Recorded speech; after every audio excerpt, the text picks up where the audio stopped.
پاک جمعرات۔ پہلی تلاوت خروج کی کتاب 12واں باب۔ اور خداوند نے ملک مصر میں موسیٰ اور ہارون سے کلام کر کے کہا کہ یہ مہینہ تمہارے لیے مہینوں کا شروع ہوگا اور یہ تمہارے سال کا پہلا مہینہ ہوگا۔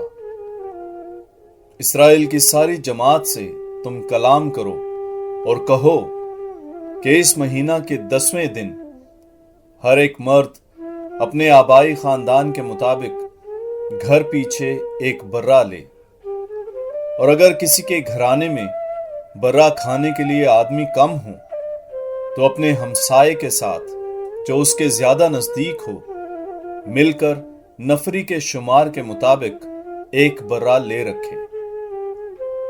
تم ہر ایک آدمی کے کھانے کی مقدار کے مطابق برہ کا حساب لگانا، اور تمہارا برہ بے داغ نر 1 سال کا ہوگا، اور اسے تم بھیڑوں یا بکریوں میں سے لوگے، اور تم اسے اس مہینہ کے 14ویں دن تک اپنے پاس محفوظ رکھو۔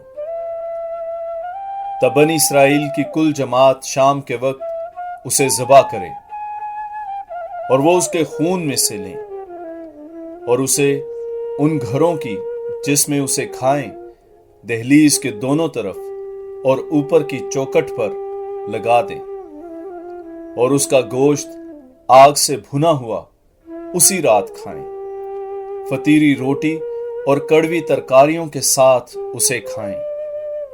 اور تم اسے اس طرح کھانا کہ تمہاری کمریں بندی ہوں، جوتیاں تمہارے پاؤں میں اور لاٹھیاں تمہارے ہاتھوں میں ہوں، اور اسے جلدی سے کھا لینا، کیونکہ یہ خداوند کی گزران ہے۔ اور میں اس رات مصر کی زمین میں سے گزروں گا اور ملک مصر کے سب پلوٹے آدمیوں کے اور چوپایوں کے ماروں گا، اور مصریوں کے سب معبودوں پر قضا جاری کروں گا۔ میں خداوند ہوں۔ اور وہ خون ان گھروں کے لیے جن کے اندر تم ہو تمہارا نشان ہوگا، اور میں خون دیکھ کر تم سے گزر جاؤں گا، اور جب میں ملک مصر کو ماروں گا تو وبا ہلاک کرنے کے لیے تم پر نہ آئے گی۔ یہ دن تمہارے لیے ایک یادگار ہوگا، اور تم اسے گویا خداوند کی بڑی عید مانو گے۔ تم اسے بڑی شادمانی کے ساتھ نسل در نسل ابدی فرض جان کر عید مناؤ گے۔ آمین۔ دوسری تلاوت مقدس پولس رسول کا پہلا خط کرنتیوں کی کلیسیا کے نام، 11واں باب۔ کیونکہ یہ بات مجھے خداوند سے پہنچی ہے اور میں نے تمہیں بھی پہنچا دی ہے کہ خداوند یسوع نے جس رات وہ پکڑوایا گیا روٹی لی اور شکر کر کے توڑی اور کہا کہ یہ میرا بدن ہے جو تمہاری خاطر ہے، تم میری یادگاری کے لیے یہ کیا کرو۔ اور اسی طرح اس نے کھانے کے بعد پیالہ بھی لیا اور کہا کہ یہ پیالہ میرے خون میں نیا عہد ہے، جتنی بار پیو میری یادگاری کے لیے یہ کیا کرو۔ کیونکہ جتنی بار تم یہ روٹی کھاتے اور اس پیالہ میں سے پیتے ہو تو خداوند کی موت کا اظہار کرتے ہو جب تک وہ نہ آئے۔ آمین۔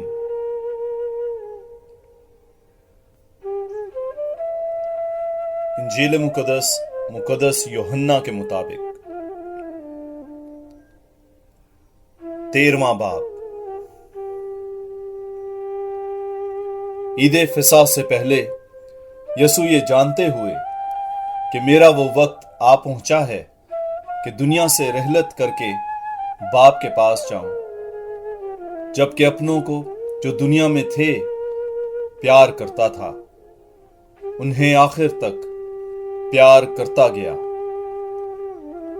اور شام کا کھانا کھاتے وقت جبکہ شیطان نے یہودا بن شمعون اسخریوتی کے دل میں ڈالا تھا کہ اسے پکڑوائے، یہ جانتے ہوئے کہ باپ نے سب چیزیں میرے ہاتھ میں کر دی ہیں اور کہ میں خدا سے نکلا اور خدا کے پاس جاتا ہوں، اس نے کھانے سے اٹھ کر اپنا لباس اتارا اور ایک کتانی کپڑا لے کر اپنی کمر میں باندھا، اور اس کے بعد باسن میں پانی ڈال کر شاگردوں کے پاؤں دھوئے، اور جو کتانی کپڑا کمر میں باندھا تھا اس سے پونچھنے لگا۔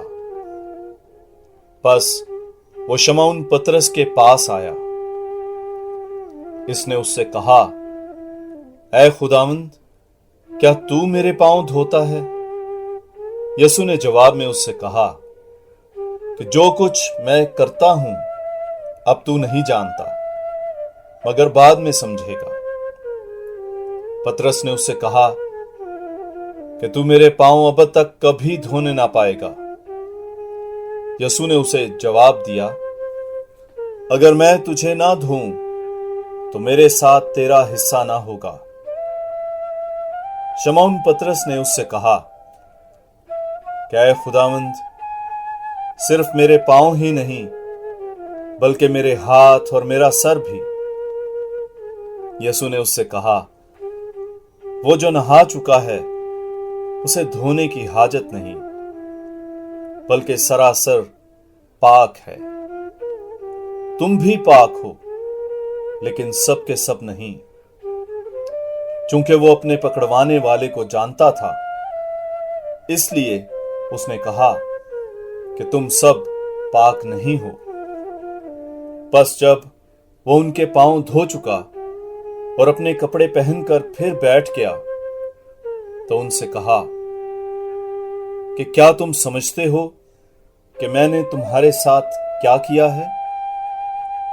تم مجھے استاد اور خداوند کہتے ہو اور خوب کہتے ہو، کیونکہ میں ہوں۔ پس جب میں نے استاد اور خداوند ہو کر تمہارے پاؤں دھوئے تو چاہیے کہ تم بھی ایک دوسرے کے پاؤں دھویا کرو۔ اس لیے میں نے تمہیں نمونہ دیا ہے، تاکہ جیسا میں نے تمہارے ساتھ کیا ویسا ہی کیا کرو۔ آمین۔